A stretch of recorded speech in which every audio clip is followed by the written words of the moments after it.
জুলাই শহীদ দিবসে আবু সাইদ ওয়াসিমদের স্মরণ, কবর জিয়ারত ও স্মৃতিস্তম্ভে শ্রদ্ধা। হত্যায় জড়িতদের বিচার নিশ্চিতের ঘোষণা, নতুন দেশ করার প্রত্যয় মন্ত্রীর।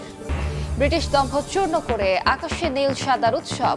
ইংল্যান্ডকে হারিয়ে বিশ্বকাপের ফাইনালে আর্জেন্টিনা, জোড়া অ্যাসিস্টে গোল্ডেন বুটের লড়াইয়ে শীর্ষ লিওনেল মেসি। শেষ দিনে গভর্নরের সঙ্গে বৈঠকে ঢাকা সফররত IMF প্রতিনিধি দল। নতুন ঋণের সম্ভাব্যতা যাচাইয়ে চলছে আলোচনা, কর জিডিপির অনুপাত বাড়ানোর চাপ। পানি গন্ধ, ঘোলা পানি খাইলে গোলা পানি রসুক হয়ে যায়। সিটি কর্পোরেশন বলে ওয়াসার দোষ, ওয়াসা বলে সিটি কর্পোরেশনের দোষ। বিশুদ্ধ পানির তীব্র সংকট। রাজধানীর পূর্ব রামপুরায় ময়লা পানি ব্যবহারে বাড়ছে স্বাস্থ্য ঝুঁকি। ওয়াসা সিটি কর্পোরেশনের সমন্বয়হীনতায় ক্ষোভ সমাধানের আশ্বাস। ইরানের দক্ষিণাঞ্চলে যুক্তরাষ্ট্রের দফায় দফায় বিমান হামলা, নিহত বেড়ে ৩৫। মধ্যপ্রাচ্যে মার্কিন ঘাঁটিতে পাল্টা আঘাত, আলোচনার সম্ভাবনা নাকচ তেহরানের।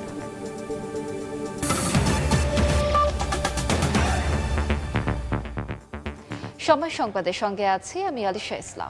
শুরুতেই জুলাই শহীদ দিবসের খবর।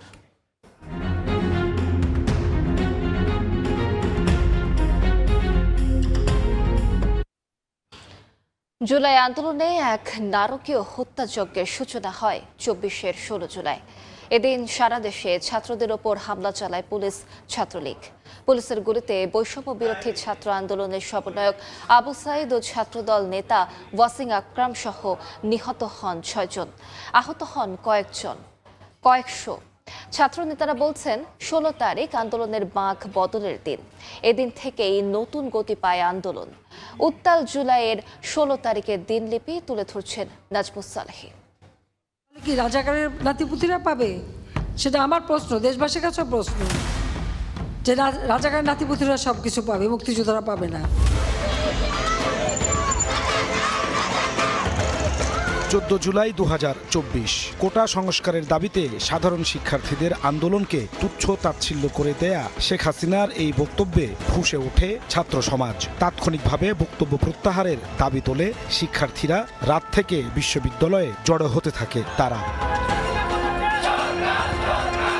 এক পর্যায়ে মধ্যরাতে হলের গেট ভেঙে রাজপথে নেমে আসে হাজার হাজার শিক্ষার্থী। ছাত্রলীগের বাধা উপেক্ষা করে তালা ভেঙেই বেরিয়ে আসে সবকটি হলের মেয়েরাও। সেদিনই প্রথম ব্যবহার করা হয় রাজনৈতিক স্লোগান। প্রথমবারের মতো শেখ হাসিনাকে স্বৈরাচারের তকমা দেয় ছাত্র সমাজ।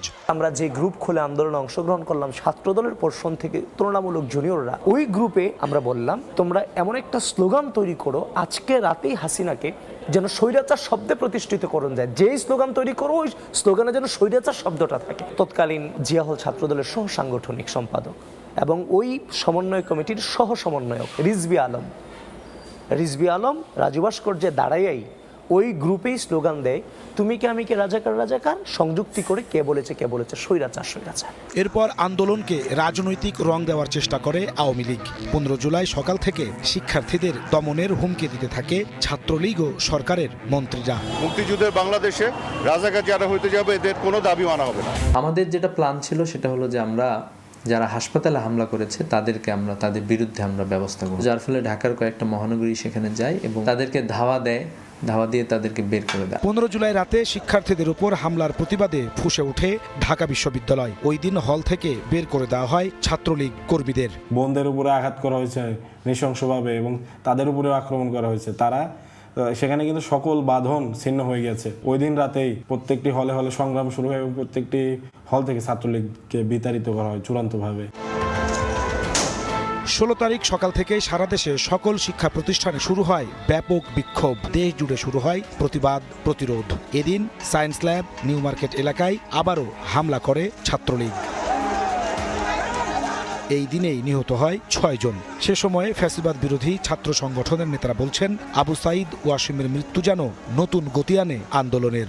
আবু সাইদের সেই আত্মত্যাগ এবং তার যে বুক টান করে দুই হাত প্রসারিত করে গুলির সামনে এইভাবে দাঁড়ানো, এটা নিঃসন্দেহে একটা আমাদের জন্য আইকনিক বিষয় এবং পুরা ফ্যাসিবাদী কাঠামোর বিরুদ্ধে শক্ত অবস্থানের ভূমিকা রেখেছিল। এই দুইটা খবর যখন একসাথে পাই আমাদের মিটিং চলাকালীন অবস্থায়, তখন বলছে যে এই মুভমেন্ট আসলে আর এই কোটার মাঝে সীমাবদ্ধ নেই, আমাদের আসলে সামনের দিকে ভাবতে হবে। আসল গণ অভ্যুত্থানের স্পিডটি শুরু হয়েছিল 16 তারিখ, যেটি 15 তারিখের ঘটনার প্রেক্ষাপট থেকে 16 তারিখে শুরু হয়েছিল। 16 তারিখ রাতে বিশ্ববিদ্যালয় মঞ্জুরি কমিশন এক প্রজ্ঞাপনে বন্ধ করে দেয় দেশের সকল বিশ্ববিদ্যালয়, হল খালি করার নির্দেশনা দেয় প্রশাসন।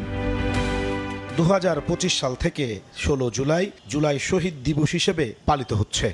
ঢাকা বিশ্ববিদ্যালয় থেকে শুরু হওয়া কোটা বিরোধী আন্দোলন 16 জুলাই আবু সাঈদ নিহতের মধ্য দিয়ে ছড়িয়ে পড়ে সারা দেশব্যাপী। আন্দোলনে অংশ নেওয়া ছাত্রনেতারা বলছেন, মূলত ওই দিন থেকেই ফ্যাসিবাদ বিরোধী সকল শ্রেণী পেশার মানুষ ঐক্যবদ্ধভাবে নামে রাজপথে, শুরু হয় অভ্যুত্থানের অভিযাত্রা। নাজমুস সালেহী, সময় সংবাদ, ঢাকা। জুলাই শহীদদের চেতনায় নতুন বাংলাদেশ বিনির্মাণের প্রত্যয় ব্যক্ত করেছেন মুক্তিযুদ্ধ বিষয়ক মন্ত্রী আহমেদ আজম খান। গণতন্ত্রকে প্রাতিষ্ঠানিক রূপ দেওয়ার পাশাপাশি জুলাই সনদ বাস্তবায়নে সরকার ও বিরোধী দল একসঙ্গে কাজ করবে বলেও জানান তিনি। জুলাই শহীদ দিবস উপলক্ষে সকালে রংপুরে শহীদ স্মৃতিস্তম্ভে শ্রদ্ধা জানিয়ে মন্ত্রী বলেন, জুলাই যোদ্ধাদের শাহাদাত বরণের চেতনা হবে আগামী দিনে গণতন্ত্রকে সুসংহত করার উৎস। এদিকে কক্সবাজারে শহীদ ছাত্রদল নেতা ওয়াসিম আকরামের কবর জিয়ারত ও শ্রদ্ধা জানান মুক্তিযুদ্ধ বিষয়ক প্রতিমন্ত্রী ইশরাক হোসেন। জুলাই হত্যায় জড়িতদের বিচার নিশ্চিত করা হবে বলে জানান তিনি। এদিকে চট্টগ্রামের নিউ মার্কেট এলাকায় স্মৃতিস্তম্ভে শ্রদ্ধা জানান city mayor doctor Shahadat Hossain. আহত জুলাই যোদ্ধাদের পুনর্বাসন ও চিকিৎসা নিশ্চিতের আশ্বাস দেন তিনি। এদিন কিশোরগঞ্জ শহরের গুরুদয়াল সরকারি কলেজ মাঠে জুলাই স্মৃতিস্তম্ভে ফুল দিয়ে শ্রদ্ধা জানান সাধারণ মানুষ। গোপালগঞ্জে অনুষ্ঠিত হয় আলোচনা সভা।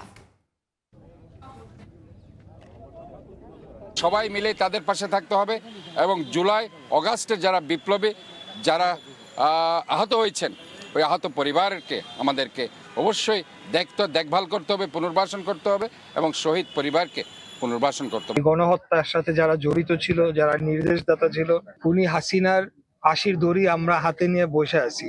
সে আসবে, সে দূরের থেকে হম্বি তম্বি দিয়ে যাবে যে সে বাংলাদেশে আসবে, বাংলাদেশে এসে আবারও ফ্যাসিবাদ প্রতিষ্ঠা করবে।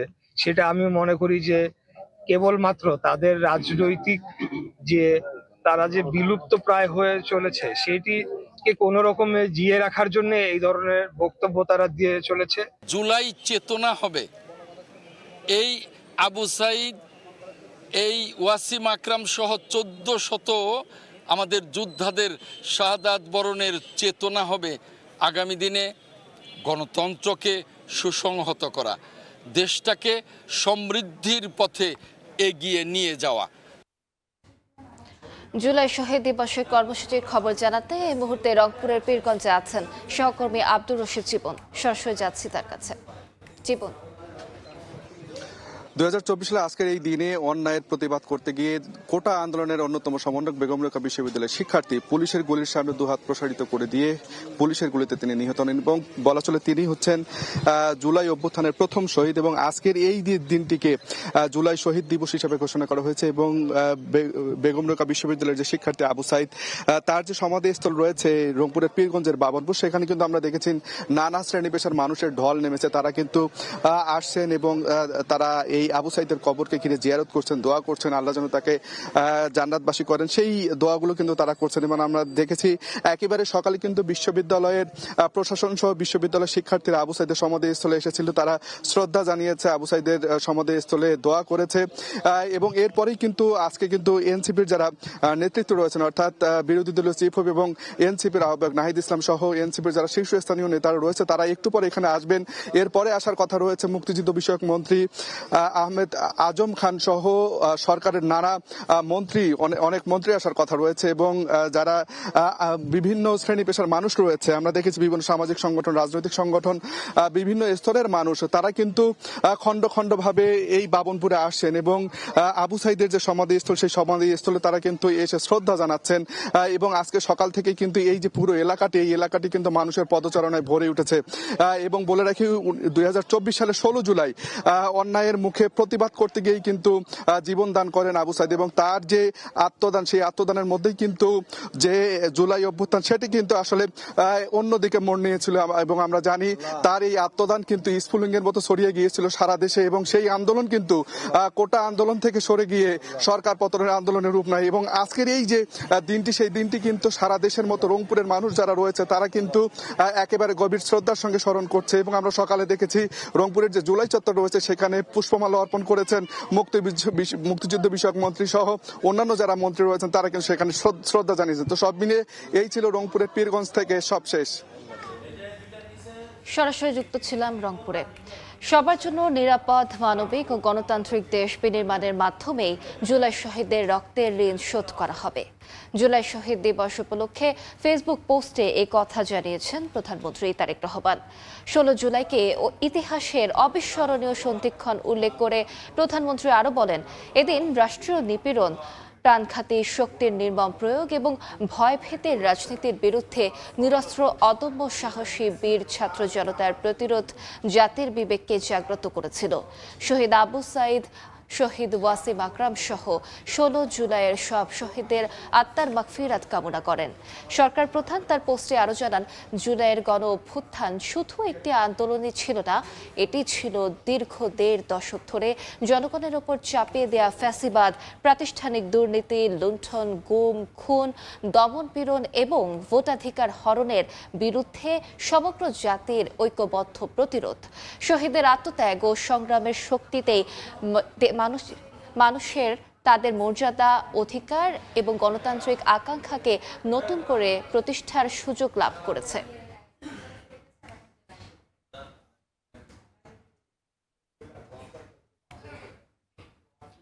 সময় সংবাদে আরো থাকছে।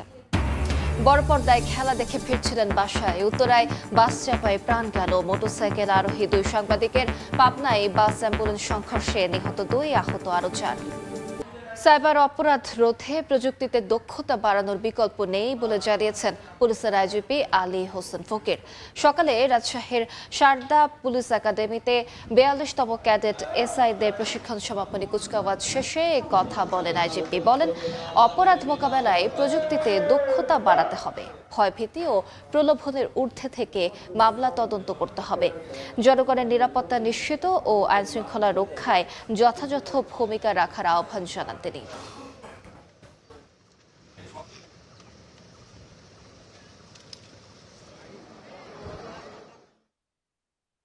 সাইবার অপরাধ, ফিশিং, অনলাইন জুয়া, সোশ্যাল মিডিয়ায় গুজব ছড়ানোর মতো অপরাধ আজ আমাদের সামনে বড় চ্যালেঞ্জ।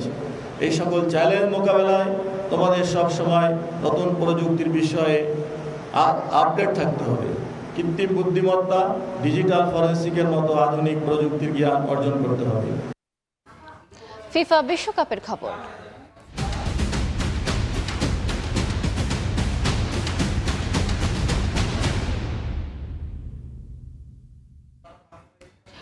ব্রিটিশ দম্ভ চূর্ণ করে আকাশে সাদার উৎসব। ইংল্যান্ডকে হারিয়ে টানা দ্বিতীয়বার ফাইনালে আর্জেন্টিনা। মেসির জোড়া অ্যাসিস্ট ও এনজো লাউতারোর চোখ ধাঁধানো গোলে অবিশ্বাস্য কামব্যাক আলবিসেলেস্তেদের। 84 মিনিট পর্যন্ত পিছিয়ে থেকেও 2-1 গোলে জয় ছিনিয়ে নেয় স্ক্যালোনি দল। যুক্তরাষ্ট্রের আটলান্টা থেকে সাজিদ মুস্তাহিদের রিপোর্ট।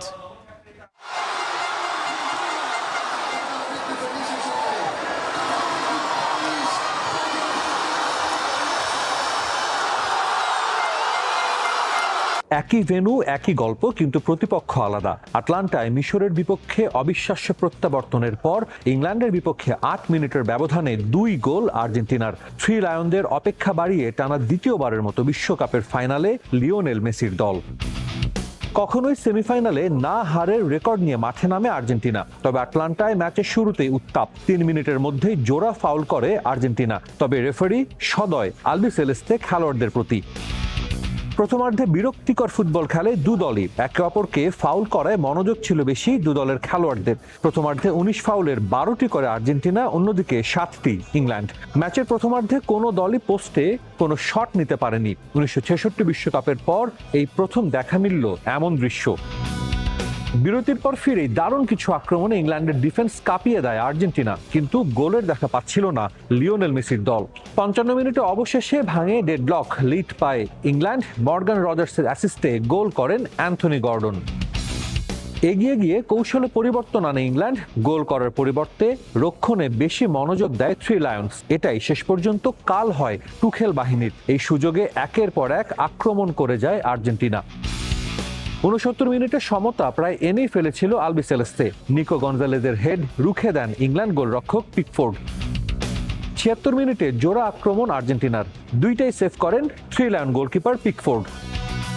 মুহুর্মুহু আক্রমণ করে যায় আর্জেন্টিনা, কিন্তু এরপরও কৌশলে পরিবর্তন আনেনি ইংল্যান্ড, যার খেসারত তারা দেয় 85 মিনিটে। ডিবক্সের বাইরে থেকে নেয়া দারুণ শটে গোল করে সমতা আনেন এনজো ফার্নান্দেজ।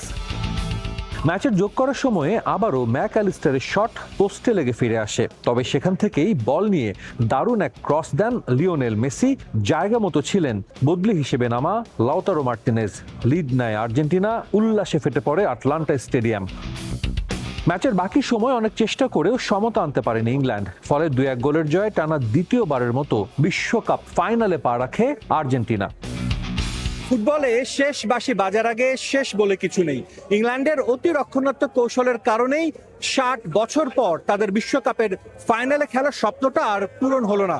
আর যে মাঠে আর্জেন্টিনা ইজিপ্টের বিপক্ষে দারুণ এক প্রত্যাবর্তনের গল্প লিখেছিল, সেই ভেন্যুতেই তারা জয় তুলে নিয়ে পা রাখলো আরো একটা বিশ্বকাপের ফাইনালে। টানা দ্বিতীয় শিরোপা জয় থেকে আর মাত্র এক ধাপ দূরে আলবিসেলেস্তেরা। আর সেই মঞ্চে তাদের জন্য অপেক্ষায় আছে ইউরো চ্যাম্পিয়ন স্পেন। আটলান্টা থেকে সাজিদ মুস্তাহিদ, সময় সংবাদ, যুক্তরাষ্ট্র। বিশ্বকাপ ফাইনালে এবার ফিনালিসিমার উত্তাপ, যদিও আর্জেন্টিনার ফুটবলাররা তা নিয়ে মোটেও মাথা ঘামাচ্ছেন না। যেভাবে দলগত পারফরমেন্সে ইংল্যান্ডকে হারিয়েছে আলবিসেলেস্তেরা, স্পেনের বিপক্ষে শিরোপার মঞ্চেও তা ধরে রাখতে চায় তারা। যোগ্য দল হিসেবেই আর্জেন্টিনা ফাইনালে জায়গা করে দিয়েছে বলে মনে করেন মেসি, লাউতারোরা। যুক্তরাষ্ট্র থেকে এস এম ইকবালের report. Sintiéndome bien, la última Copa América me 1986 বিশ্বকাপে 2 গোল করে ইংল্যান্ডকে বিশ্বকাপ থেকে ছিটকে দিয়ে ফকল্যান্ড ওয়ারের প্রতিশোধ নিয়েছিলেন ডিয়েগো মারাদোনা। ঠিক তার 4 দশক পর লিওনেল মেসির 2 অ্যাসিস্টে বিশ্বকাপের সেমিফাইনাল থেকে ছিটকে গেছে ইংল্যান্ড। আর্জেন্টিনার এই জয়ের পেছনে ইংল্যান্ডের অবদানও কিন্তু কম নয়। 55 মিনিটে গর্ডনের দুর্দান্ত একটা গোলে এগিয়ে যায় থ্রি লায়ন্স। তারপরে আসলে মূল ভুলটা করে বসেন থমাস টুশেল। কৌশল বদল করে তিনি চলে যান লো ব্লকে। মিডফিল্ডাররাও লো ব্লকে গিয়ে আর্জেন্টিনাকে আক্রমণ করার বদলে তারা আর্জেন্টিনার আক্রমণগুলো প্রতিহত করার চেষ্টা করেছে এবং এই সুযোগটাই লিওনেল স্ক্যালোনির টিম দুর্দান্তভাবে কাজে লাগিয়েছে। ম্যাচ পরবর্তী সংবাদ সম্মেলনে লাউতারো মার্টিনেজ এবং লিওনেল মেসিরা এই কথাটাই কিন্তু বারবার বলেছেন। এই বিশ্বকাপের জন্য আমরা যথেষ্ট প্রস্তুতি নিয়েছি। গেল ডিসেম্বর থেকে আমি 2 বেলা করে অনুশীলন করেছি। ভালো একটা ম্যাচ হয়েছে। আমার মনে হয় যথেষ্ট যোগ্য দল হিসেবেই বিশ্বকাপের ফাইনাল নিশ্চিত করেছে আর্জেন্টিনা।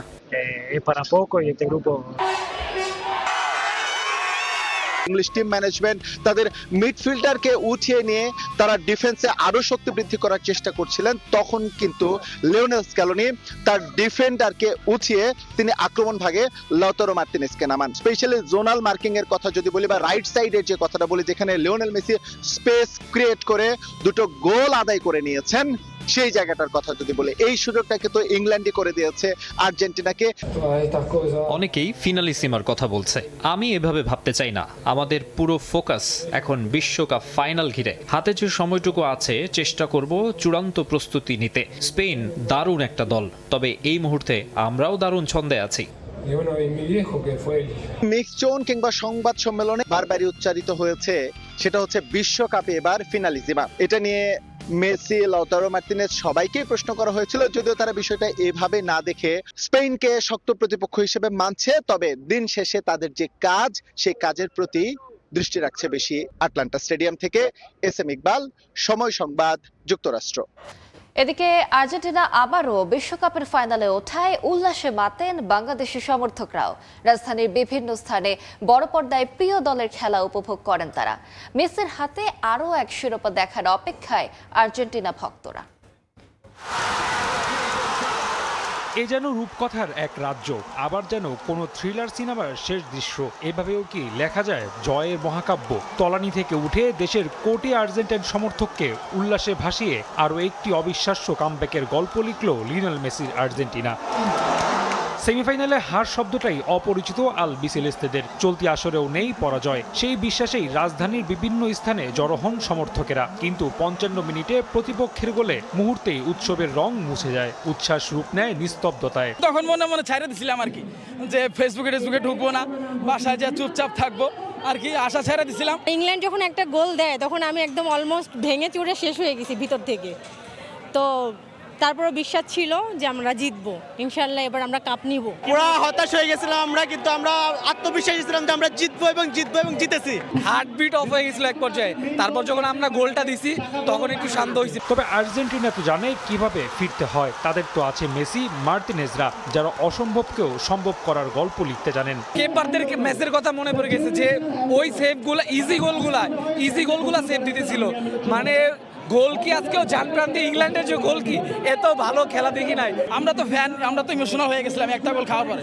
ভাবছিলাম ইংল্যান্ড অনেক স্ট্রং টিম, আর গোল দেওয়া হবে না, বাট ওরা নিজেদের মধ্যে বিশ্বাসটা রাখছে আর কি, ওরা পারছে। সেই ভরসার মান রাখলো দলটি। 85 মিনিটে এনজোর চোখ ধাঁধানো গোলে বাদ ভাঙা উল্লাসে সমর্থকেরা। এরপর যোগ করা সময়ে লাউতারোর গোলে রঙিন হয়ে উঠে রাত। ওদের মেবি এটা একটা প্ল্যান করে আসে যে ফার্স্টে একটা গোল দিবে, এরপর হচ্ছে ডিফেন্স করবে, তখন আরো বাকি গোলগুলো দিয়ে দিবে। 1000% শিওর ছিলাম যে আমরা জিতবো। ওয়ার্ল্ড কাপের যে একটা সারা আকর্ষণ, এটা আজকে মেসি দেখাই দিচ্ছে। শিরোপার খোঁজে এবার প্রতিপক্ষ স্পেন। এমন জয়ের পর আর ভয় নেই তাদের। স্প্যানিশ সমর্থকরাও প্রস্তুত দারুণ লড়াই উপহার দিতে। আর্জেন্টিনা খেলা ভালো, ওনারা যে বিগত 2 ম্যাচ দেখলাম ভালো কামব্যাক করছে, ওনাদের জন্য আর্জেন্টিনা টিমের জন্য শুভকামনা। আর্জেন্টিনা যে ম্যাচ বাইর করে আনছে, এরপরে ফাইনালে আর কারো কোনো টাইম নাই। এই রাত মনে করিয়ে দেয় আর্জেন্টিনা যতক্ষণ থাকে মাঠে ততক্ষণ গল্পের শেষ বাকি থাকে। এবার শেষ অধ্যায়ের অপেক্ষায় আকাশে নীল সমর্থকেরা। রাফি আমিন, সময় সংবাদ, ঢাকা। ফিফা বিশ্বকাপের আরো খবর থাকছে সংবাদের শেষ অংশে। রাজধানীর উত্তরায় বড় পর্দায় আর্জেন্টিনা ইংল্যান্ডের সেমিফাইনাল ম্যাচ দেখে বাসায় ফেরার পথে সড়ক দুর্ঘটনায় মারা গেছেন 2 সাংবাদিক। রাত 3:30টার দিকে উত্তরা জসিমউদ্দিন মোড় ও রাজলক্ষ্মী এলাকার মাঝামাঝি স্থানে এ দুর্ঘটনা ঘটে। উত্তরা পশ্চিম থানার উপপরিদর্শক জানান, খেলা দেখে বাসায় ফেরার পথে অজ্ঞাত গাড়ি মোটরসাইকেলটিকে চাপা দেয়। এতে গুরুতর আহত হন দৈনিক প্রাণের বাংলাদেশের স্টাফ রিপোর্টার মোহাম্মদ রবিউল আলম রাজু এবং সংবাদ দিগন্তের স্টাফ রিপোর্টার সাকিবুল হাসান। কুমিটোলা হাসপাতালে নেওয়া হলে তাদের মৃত ঘোষণা করেন চিকিৎসক।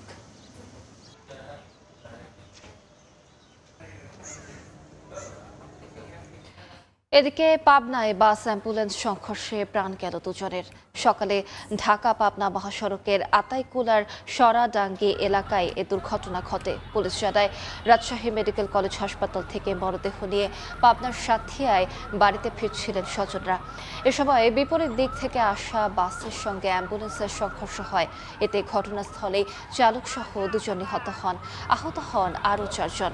তাদের পাবনা জেনারেল হাসপাতালে ভর্তি করা হয়েছে। সময় সংবাদে আরো থাকছে। তুরস্কের দক্ষিণ পূর্বাঞ্চলে ভয়াবহ দাবানল, সরানো হলো 1000-এর বেশি মানুষ। আলজেরিয়ায় পুড়ে ছায় বিস্তীর্ণ বনাঞ্চল, আগুনের ধোঁয়ায় ঠেকেছে কানাডার টরন্টো আকাশ। এবার বাণিজ্য সংবাদ।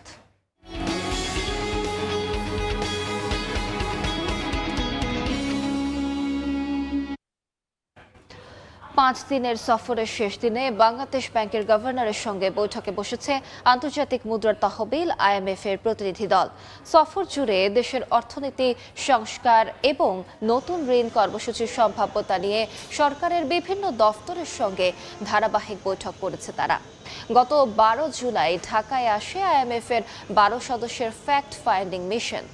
তারা অর্থ মন্ত্রণালয়, বাংলাদেশ ব্যাংক, জাতীয় রাজস্ব বোর্ড সহ সংশ্লিষ্ট বিভিন্ন সংস্থার সঙ্গে বৈঠক করে। দেশের অর্থনৈতিক পরিস্থিতি, চলমান সংস্কার, রাজস্ব আদায়, ব্যাংক খাত এবং সম্ভাব্য নতুন ঋণ কর্মসূচির কাঠামো নিয়ে আলোচনা করেছে প্রতিনিধি দল।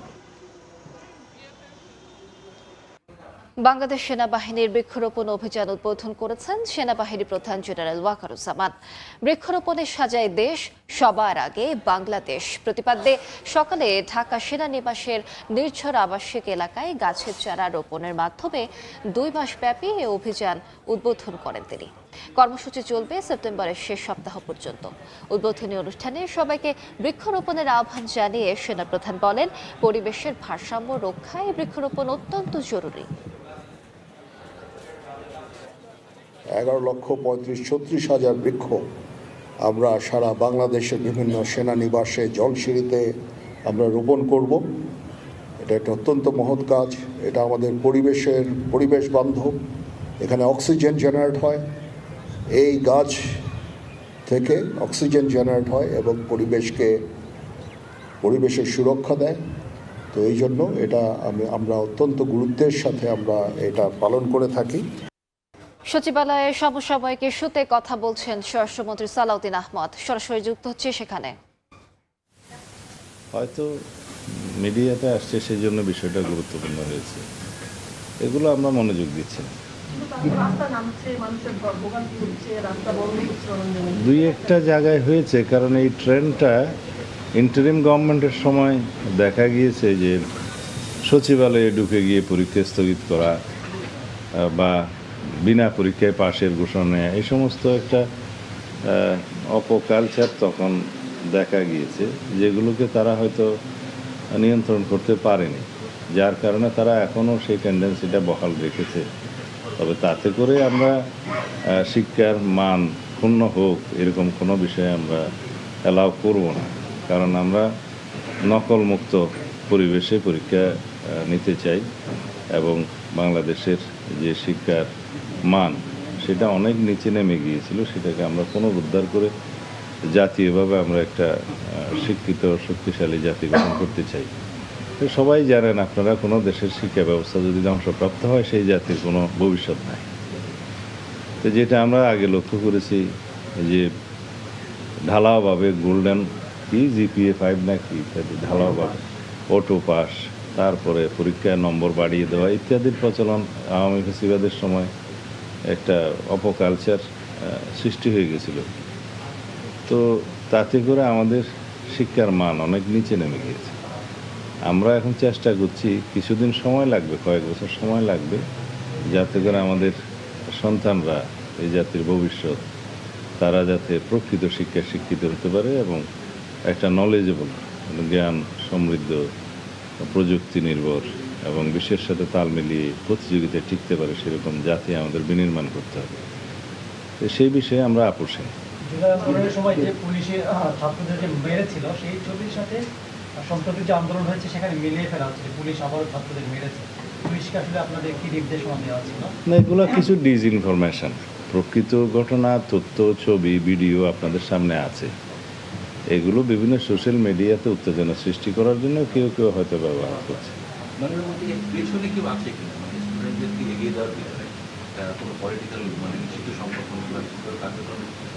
পিছনে যেই থাকুক, সামনে তো আমরা আছি। মাননীয় মন্ত্রী, আমার একটি প্রশ্ন ছিল, সেটা হচ্ছে যে আমরা জানি যে সরকারের সবচেয়ে বড় সফলতা হচ্ছে বিদেশে কয়েকজন পলাতক আসামিকে বিদেশে গ্রেপ্তার করতে সক্ষম হয়েছে। একটা হচ্ছে বেনজির, আর একটা হচ্ছে ভারতে যে ওসমান শরীফুল হাদি হত্যার আসামিরা।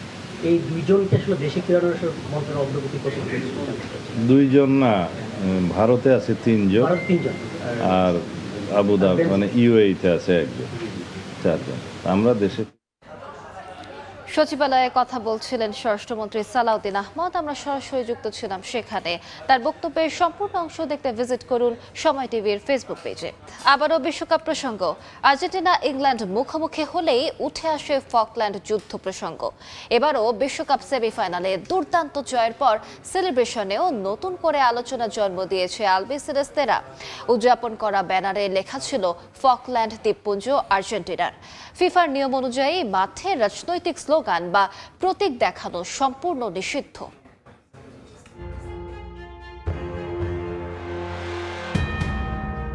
বিশ্বকাপ ফাইনালে ওঠার আনন্দ উদযাপনের ফাঁকে সাদা একটা কাপড় তুলে কি যেন দেখাতে থাকেন Lisandro Martinez, Lo Celso, Giuliano সিমিওনেরা। তাতে লেখা ছিল লাস মালভিনাস সন আর্জেন্টিনাস, অর্থাৎ মালভিনাস বা ফকল্যান্ড আর্জেন্টিনার। এই সেলিব্রেশন নতুন করে মনে করিয়ে দিয়েছে 1982 সালের ফকল্যান্ড যুদ্ধের কথা। দক্ষিণ আটলান্টিক মহাসাগরের এই দ্বীপপুঞ্জের মালিকানা নিয়ে বিরোধের জেরে রক্তক্ষয়ী এক যুদ্ধে নেমেছিল আর্জেন্টিনা ও ইংল্যান্ড। সে যুদ্ধে ব্রিটিশরা জয়ী হলেও এখনও ফকল্যান্ডকে নিজেদের বলে দাবি করে আর্জেন্টিনিয়ানরা। ফুটবল বিশ্বকাপের মঞ্চে মেসিদের এমন সেলিব্রেশন সে ঐতিহাসিক বিরোধেরই প্রতীক। ইংল্যান্ডকে বিশ্বকাপ থেকে বিদায় করার ম্যাচটাকে ঘিরে বাড়তি রোমাঞ্চ ছিল আর্জেন্টাইনদের মাঝে। পুরোটা সময় যেন ফকল্যান্ডের দুঃসহ স্মৃতি চোখে ভাসছিল যুদ্ধে অংশ নেয়া দেশটির সাবেক সেনাদের। আটলান্টার জয় তাদের সেই ক্ষতে যেন কিছুটা হলেও প্রলেপ দিয়েছে। এটা আমাদের জন্য বিরাট ব্যাপার, এটা আমাদের আবেগ আপ্লুত করে তোলে। তাদের মাঝে বোঝাপড়া খুব ভালো। এরকম একটা দলকে হারানো খুব কঠিন। তারা খুবই প্রতিভাবান। আমি এই দলটাকে ভালোবাসি। শুধু এবারই নয়, এর আগেও বিশ্বকাপের মঞ্চে আর্জেন্টিনা ইংল্যান্ড ম্যাচ ঘিরে শিরোনামে থেকেছে ফকল্যান্ড যুদ্ধ। আকাশী সাদারা ইংলিশদের হারালে উদযাপনেও সে বিষয়টা তুলে ধরার চেষ্টা করে। তবে ওয়ার্ল্ড কাপ গেমে এমন রাজনৈতিক বার্তা সংবলিত ব্যানার প্রদর্শন করায় ফিফার শাস্তির ঝুঁকিও রয়েছে। ফুটবলের নিয়ন্ত্রক সংস্থার নিয়ম বলছে, ম্যাচ চলাকালীন বা স্টেডিয়ামের ভেতরে কোনো রাজনৈতিক বা বিদ্বেষমূলক স্লোগান ও প্রতীক দেখানো সম্পূর্ণ নিষিদ্ধ। মাকসুম আলম খান, সময় সংবাদ। এ পর্যায়ে শীর্ষ সংবাদগুলো জানিয়ে দিচ্ছে আরেকবার। জুলাই শহীদ দিবসে আবু সাইদ ওয়াসিমদের স্মরণ, কবর জিয়ারত ও স্মৃতিস্তম্ভে শ্রদ্ধা, হত্যায় জড়িতদের বিচার নিশ্চিতের ঘোষণা, নতুন দেশ করার প্রত্যয় মন্ত্রীর।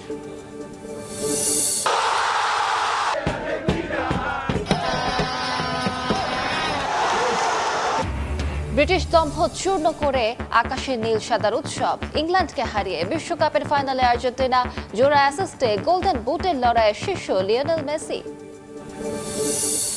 এবং শেষ দিনে গভর্নরের সঙ্গে বৈঠকে ঢাকা সফররত IMF প্রতিনিধি দল, নতুন ঋণের সম্ভাব্যতা যাচাইয়ে চলছে আলোচনা, কর জিডিপির অনুপাত বাড়ানোর চাপ।